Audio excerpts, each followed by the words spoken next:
Tune in to Sports 360 with Ahmed Hamad. On the opening day of the third cricket test between Australia and West Indies, in reply to Australia's first innings score of 225, was 16 for 1 at close of play. They trailed by 209 runs with captain Roston Chase unbeaten on 3 along with Brandon King, who's unbeaten on 8. Another fast-moving day with 11 wickets falling despite the slower scoring and over rate. The game is well poised. Excellent batting from Brandon King and Roston Chase to get through after the loss of Anderson, and with both openers unavailable, that was brutally hard against Starc especially, and they handled it well. West Indies will be pleased after losing the toss. They bowled well to knock Australia over for 225 and then only lost 1 wicket in 9 overs under lights. Australia would be disappointed after the hard work of their top orders in tough batting conditions. They were 157 for 3 and lost 7 for 68 with some loose batting under lights. Australia, who already had an unassailable 2-0 lead in the 3-match series, won the toss and opted to bat first. The opening pair put on 28 before Sam Constance departs after scoring 17 of 53 balls with the help of 2 fours, and he was legged before by Justin Greaves. Usman Khawaja departed when Australia was 68 in the 32nd over. He made 23 of 92 balls, hitting 1-4, and he was caught by Shai Hope of the bowling of Shamar Joseph. While at 129, yes, their second wicket put on 40 between Usman Khawaja and Cameron Green, but the third wicket 61 between Stephen Smith and Cameron Green, and both put on 30 runs each. When the total reached 129 in the 49th over, Australia lost their third wicket at 129 and Cameron Green was the third man to go, scoring 46 of 108 balls, hitting 5 fours, and he was bowled by Jayden Seales. And then the downfall of Australia, the clutter, the flurry of wickets, and they lost their fourth wicket at 157. Yes, the fourth wicket partnership also added 28 between Stephen Smith and Travis Head. But when the total reached 157, they lost Stephen Smith in the 56th over. He made 48 of 66 balls, hitting 8 fours, and he was caught by Brandon King off the bowling of Shamar Joseph. The fifth wicket fell at 161. Beau Webster was the fifth man to go in the 60th over, and Beau Webster scored just 1 of 9 balls, caught by Shai Hope off the bowling of Shamar Joseph. While the sixth wicket at 189, Travis Head departed after scoring 20 from 53 balls with the help of 2 fours, and he was caught by substitute Phillip off the bowling of Justin Greaves. The seventh wicket at 198, Alex Carey was the seventh man to go in the 65th over, and Alex Carey scored 21 of 20 balls, hitting 3 fours and 1 6, and he was caught by wicketkeeper Shai Hope off the bowling of Justin Greaves. Eighth wicket at 199, Mitchell Starc without scoring was clean bowled by Jayden Seales.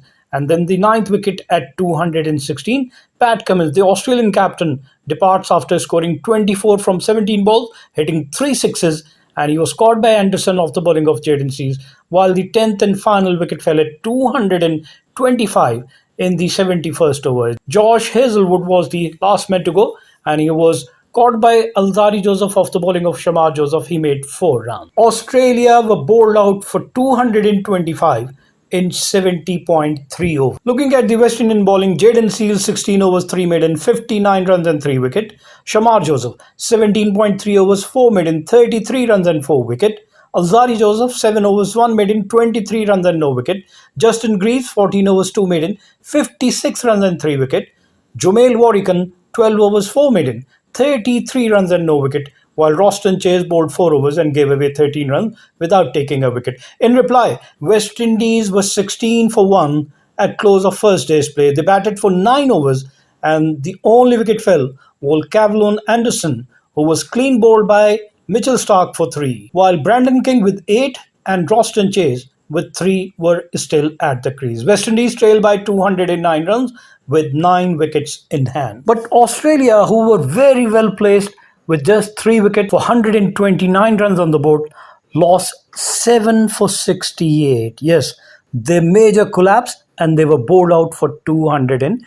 25 runs. Pink ball theatre, unplayable deliveries, unbelievable catches, and T20 batting in Test cricket. And that was not all. West Indies pick up 3 injuries and had to manufacture an entirely new opening pair. A lot happened on the opening day at Sabina Park, and not just with the ball, although that certainly did a lot. One of the greatest spinners of all time left out. Australia lost 7 for 68 under lights. Batsmen went into T20 mode in the third session of Test. Jayden Seales bowled a brilliant delivery. A substitute fielder took a world-class catch. West Indies pick up 3 injuries and had to manufacture entirely new opening pair. Day-night tests can have a strange tempo to them in that, for periods, things can move at a sedate pace, as if setting up for that final session under lights, before moving at a breakneck speed. Early in the last session, around the time Beau Webster was dismissed shortly after Stephen Smith, Australia shelved the idea of batting normally. At one point, it was worth pondering if Pat Cummins may declare, but the lower order kept swinging until West Indies had 45 minutes to face on its own, leaving out a spinner on a well-grassed pitch for a pink ball test shouldn't really scream selection shock. But this spinner has 562 test wickets the day before. Cummins had sown the seeds for a selection call that, while have plenty of logic behind it, still came with a lot of significance. About half an hour before the toss, Nathan Lyon was kicking a football on his own. A couple of backroom staff wandered up to him. There was tap on the shoulder from one. The Scott Boland took the tape measures and marked out his run-up. For the first time in 12 years, Lyon wasn't included in the playing 11 when he has been fit. But early in the middle session, Shai Hope pulled off a spectacular catch to remove Usman Khawaja, flying one-handed toward first slip. It was another around-the-wicket dismissal for Khawaja, but had been a gusty stay. Hope, meanwhile, had taken a terrific catch in Grenada to remove Travis Head, and his return to Test cricket as a wicketkeeper has been very solid. Still, shortly before the dinner interval, Australia was sitting nicely on 129 for 2. Then Seales produced one of the deliveries of the series to remove well-set Cameron Green. Angle into middle from wide of crease, nipping off the seam, zipping past the edge and trimming the bails. Sometimes you really do get a good one. The ball did a lot more today than it did throughout the entire series. After dinner, with lights in full effect, Smith wasn't going to hang around. He edged one wide of second slip, slashed one over the cordon, then nicked a big drive to first. Throw the kitchen sink at it, and he said, when asked about his thinking, "Anyway, I was trying to climb into it. I felt pretty tricky out there, and it felt like when the ball was up there and you get a good look at it, have a go at it." Webster soon fell, and it was clear Australia were not going to try and see out the day. We knew that Australia wanted to bowl under light, so they would push and see how much they could get. With Head and Alex Carey at the crease, Australia had a pair who could cause damage in short periods of time. Carey especially continued to strike the ball crispy. Then Head tried to drive Justin Greaves over extra cover. Off the bat, he appeared to have placed it well enough, but Anderson Phillip, on as one of three substitute fielder, sprinted to his right at mid-off, dive full length, held a catch horizontal to the ground and managed to cling on it as he hit the turf. Great effort, great effort, great catch, Ian Bishop said on commentary. It had to be a fast bowler to do it. Great athleticism.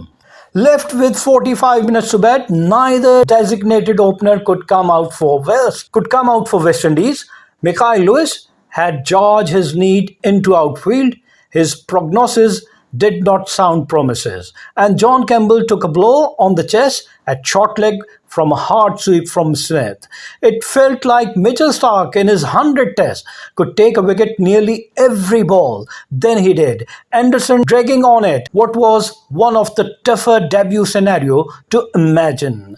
Starc went to 396 test wickets. Those 4 more may not be long incoming. Campbell had gone to the hospital for a scan, was back at the ground and set to bat number 3. But it's understood that he couldn't get his kit on in time, so it was over to Captain Roston Chase. It was that sort of day. Keep on watching Sports 360 with Ahmed Hamad for latest news, views, and interviews of sports personalities from around the world.